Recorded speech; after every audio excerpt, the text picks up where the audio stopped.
Offer general guidance on healthy weight loss, e.g., gradual weight loss is more sustainable. Aim for 1 to 2 pounds per week. Emphasize the importance of a balanced approach with both diet and exercise. Find out the patient's current activity level. I apologize, Mihira. I'll be more careful in the future. It's important to document patient assessments, interventions, and outcomes accurately and timely. This ensures continuity of care and legal compliance. I understand. How can I improve my documentation skills? Pay attention to detail and use clear and concise language.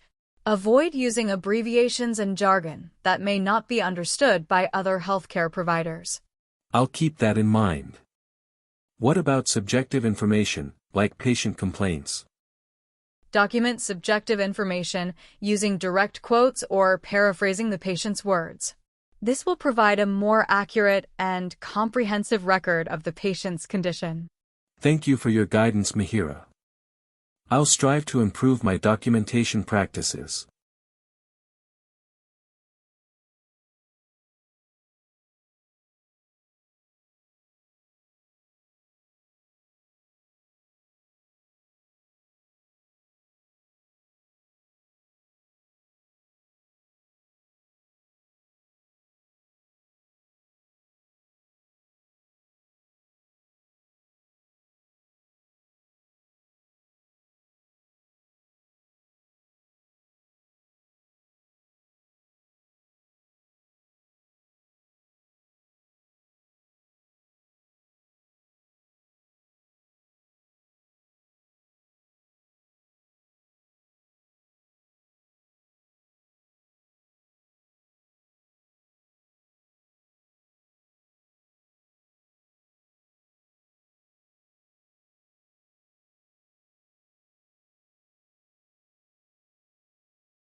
Mihira, let's talk a little bit about achieving a healthy weight.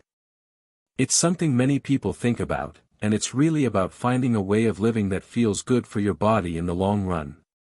When we talk about losing weight in a healthy way, the general guidance we often give is to aim for a gradual weight loss because when you lose weight slowly, your body has more time to adjust, and it's often easier to stick to the changes you're making. Think of it like a gentle journey rather than a sudden sprint. We often suggest trying to lose around 1 to 2 pounds per week as this rate is generally considered safe and more sustainable for most people. It gives your body a chance to adapt without feeling too deprived or stressed. Now, it's not just about what you eat, it's also about how you move your body. A balanced approach with both diet and exercise is really key because they work together beautifully. What you eat provides the fuel your body uses, and exercise helps you burn energy and build strength. When you combine the two, you're not just losing weight, you're also improving your overall health, your energy levels, and how you feel. It's about finding a way of eating that nourishes you and activities you enjoy doing. So, to get a better picture of where you're at right now, could you tell me a little bit about your current activity level?